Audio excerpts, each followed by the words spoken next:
Today I'll talk about how the RBA sets short-term interest rates. Back on the 7th of July, the Australian Financial Review published a list of 37 economists who had answered a poll on when the Reserve Bank of Australia would next cut the Australian cash rate. Of those 37, 32 thought that the RBA would cut at the next meeting, which was on the 8th of July. But 5 of them thought that the RBA would wait until a later meeting. I was one of them, and the RBA did not cut on the 8th of July. So today I want to talk about how I came to that decision. First, let's look at our model of how both the Fed and the RBA adjust interest rates. Back in 2015, in January, I was in San Francisco, and I went to a presentation by Stan Fisher. Stan at that time is still, even though he's no longer with us. Stan was a celebrated economist who at that time was Ben Bernanke's deputy at the Federal Reserve. Stan gave us a talk about how the Fed thought about short-term interest rates. Stan presented a model of what economists call R star. And R star is the real short rate. So it's a real interest rate in the short rate of the Fed funds rate at which monetary policy is in equilibrium.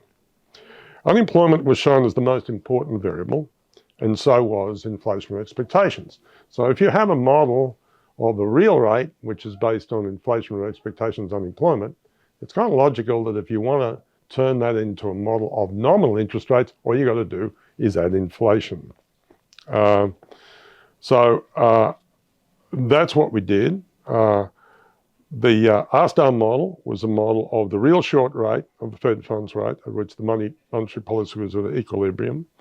Unemployment is shown as the most important variable, and so were inflationary expectations. So this then, as I was saying, logically leads to a model where the nominal level of the Fed funds rate was driven by inflation, inflationary expectations, and unemployment.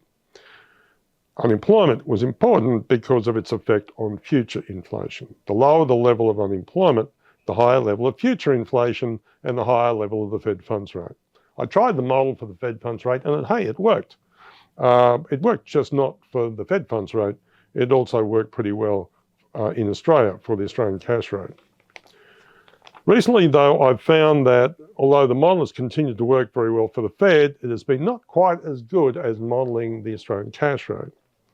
And I found the answer to that when I looked at the model that the RBA has for inflation. The model showed that Australian inflation was not just caused by low unemployment, it's also caused by high import prices. Import prices are more important in Australia than in the US because in Australia, the level of our imports relative to GDP is around about 1.5 times what it is in the US. And we get a lot of imports from one particular country that makes a lot of cheap manufacturing goods, and that's called China.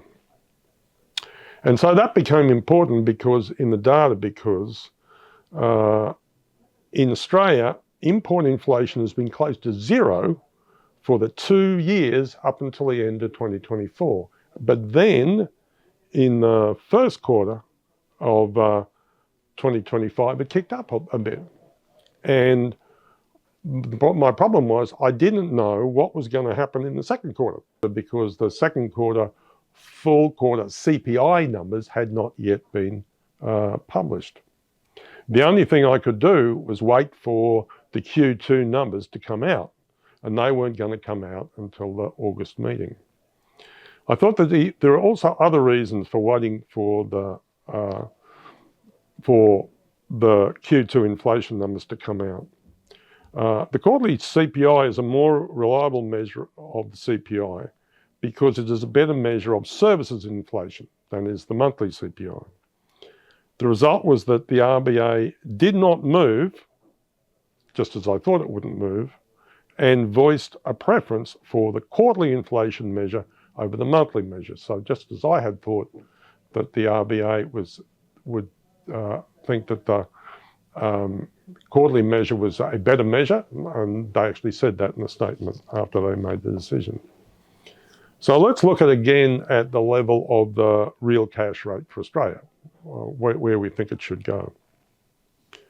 When we look at the average real cash rate in Australia since January 2000, we find that the average number, we get all those numbers of the real rates since January 2000 and get the average of them, the average real rate is 0.85%, or 85 basis points. Now, we have an inflation target in Australia of 2.5%, and the RBA is trying to get inflation down to that 2.5%. And if we add 85 basis points, 0.85 to 2.5, what we get is a long-term average interest rate, or real interest rate, of 3.35%. So what we think is that's where the RBA is going to take it down to, an average real rate of 85 basis points, which is 335 basis points in terms of the cash rate. So what do we think is going to happen next? We think at the RBA meeting of the 11th and 12th of August, the RBA will cut cash rates to 3.6%. And we think that at the RBA meeting at the 8th and 9th of December, a full quarter later, when the next quarter's CPI comes out, the RBA will cut the cash rate down to 3.35%, which is the final target. Unless quarterly inflation falls below 2.5% next year, we think the Australian cash rate will stay at 3.35%.